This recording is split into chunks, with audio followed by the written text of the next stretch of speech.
Assalamualaikum warahmatullahi wabarakatuh. Selamat pagi anak-anak. Gimana kabarnya hari ini? Alhamdulillah. Masih pada semangat ya? Baik, sekarang Ibu minta kalian untuk merapikan tempat duduk kalian dan sampah yang di bawah kalian tolong dipungut dan dibuang di tempat sampah. Nah, sekarang terlihat lebih rapi dan lebih bersih kan? Jadinya kita nyaman untuk mulai belajar. Nah, ketua kelasnya mana? Oh, Zidan. Zidan sekarang pimpin teman-temannya untuk berdoa ya. Gimana hari ini? Ada yang tidak hadir? Oh, Akila. Baiklah, kalau begitu Ibu akan absen terlebih dahulu ya. Dewi, oh, hadir. Putri, hadir juga. Akila, Akila ada yang tahu keterangannya? Oh, ini suratnya. Baiklah.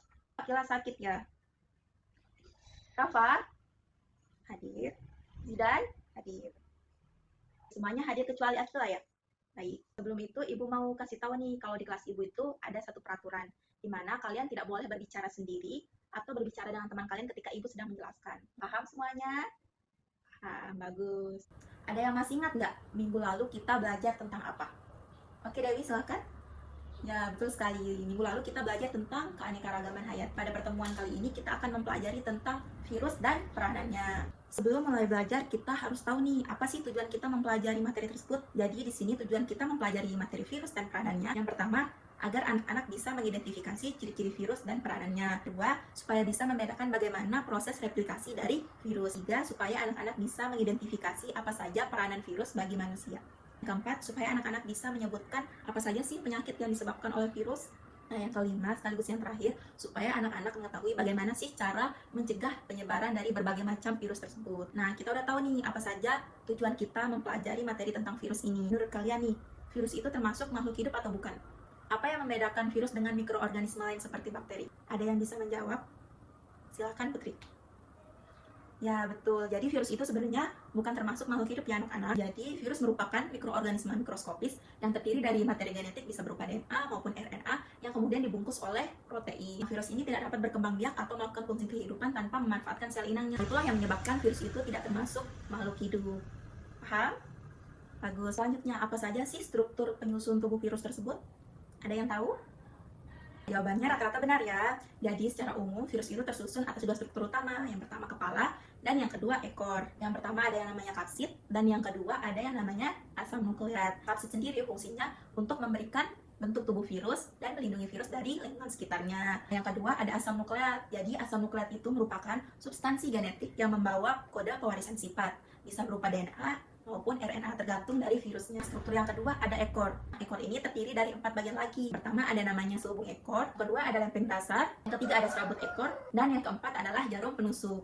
Pertama, selubung ekor ini berfungsi untuk menginfeksi DNA ke dalam sel host phase. Yang kedua ada lempeng dasar. Jadi lempeng dasar ini berfungsi sebagai tempat melekatnya jarum penusuk dan serabut ekor. Yang ketiga ada serabut ekor. Jadi serabut ekor ini berfungsi sebagai penerima rangsangan dan yang akan menginfeksi sel inang. Yang keempat ada jarum penusuk.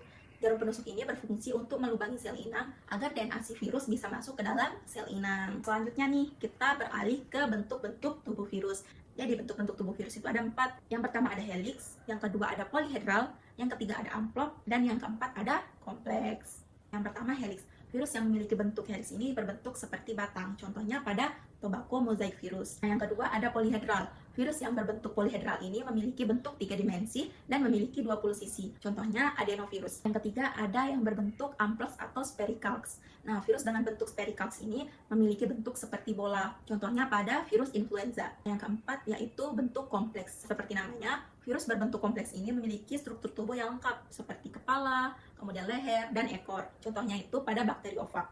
Oke, Ibu lihat kalian mulai bosan nih mendengarkan Ibu berbicara dari tadi. Betul? Supaya tidak bosan, Ibu akan menayangkan video terkait replikasi dari virus. Nah, dari video tadi, siapa yang bisa memberikan kesimpulan? Ya, silakan Zidan.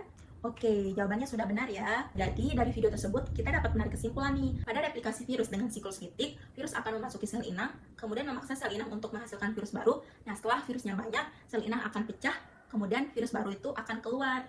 Sedangkan pada siklus lisogenik, materi dari virus ini akan disisipkan ke dalam sel inang, kemudian ikut mengganda ketika sel inangnya membelah. Tapi siklus lisogenik ini dalam sewaktu-waktu dapat berubah menjadi siklus litik. Sekarang kita membahas terkait peranan virus bagi manusia. Jadi, peranan virus bagi manusia ini ada 4. Yang pertama, dimanfaatkan sebagai biopestisida. Yang kedua, dimanfaatkan dalam rekayasa genetika. Kemudian yang ketiga, dimanfaatkan dalam pembuatan vaksin. Dan yang keempat, dimanfaatkan dalam agen anti kanker. Selanjutnya, bagaimana sih cara mencegah penyebaran dari virus-virus tersebut? Kita akan membahas bagaimana cara mencegah penyebaran dari virus COVID-19. Pertama, yang bersifat fisik. Karena virus COVID-19 ini menyebar melalui droplet, kita bisa menghindari atau menjaga jarak dengan penderita dari COVID-19. Yang kedua, yang bersifat kimia. Kita bisa mencuci tangan dengan sabun atau hand sanitizer karena molekul-molekul sabun ini mampu merusak struktur amplop dari virus tersebut. Yang ketiga, ada yang bersifat biologi. Caranya dengan menjaga pola hidup sehat dan melakukan vaksinasi. Nah, dari penjelasan Ibu tadi, apakah ada yang ingin bertanya? Jika tidak ada, Ibu akan memberikan tugas proyek yang dikerjakan secara berkelompok. Baiklah, di sini Ibu sudah membagikan kelompok-kelompoknya.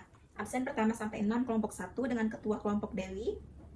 Absen 7 sampai 12 kelompok 2 dengan ketua kelompok Putri. Absen 13 sampai 18 kelompok 3 dengan ketua kelompok Hafa.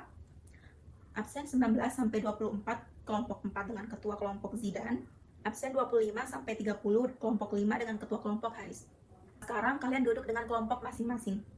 Ibu akan membagikan LKPD yang berisi tugas proyek kalian. Ya, satu-satu. Jadi tugasnya itu, masing-masing kelompok memilih virus dengan jenis yang berbeda-beda. Kemudian kalian cari referensi, bisa dari perpustakaan ataupun internet, berupa jurnal ataupun buku. Kemudian kalian diskusikan bersama teman kelompok kalian, bagaimana struktur ataupun bentuk dari virus yang kalian ambil. Nah, setelah itu, kalian buat model 2 dimensi dari virus tersebut. Kemudian minggu depan kalian presentasikan di depan kelas. Gimana, paham semuanya? Baiklah, sekarang kalian mulai mencari referensi. Gimana? Jadi semuanya paham ya? Nah, perhatian semuanya, karena waktunya sudah mau habis, kalian lanjutkan tugasnya di rumah. Tapi sebelum itu, Ibu akan menunjuk 2 orang untuk menarik kesimpulan dari materi tentang virus dan peranannya yang sudah kita pelajari. Karena sekarang tanggal 14 bulan 6, yang akan memberikan kesimpulan dari materi kita yaitu absen 6, Putri, dan absen 12, Haris. Yang pertama Putri, sekarang giliran Haris. Baik, jawaban kedua temannya sudah benar ya. Jadi, virus itu merupakan organisme mikroskopis yang terdiri dari substansi genetik berupa DNA atau RNA yang dibungkus oleh protein.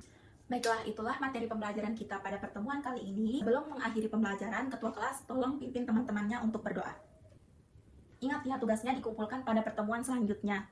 Ada yang ingin ditanyakan? Baiklah, tetap semangat semuanya. Sekian, wassalamualaikum warahmatullahi wabarakatuh.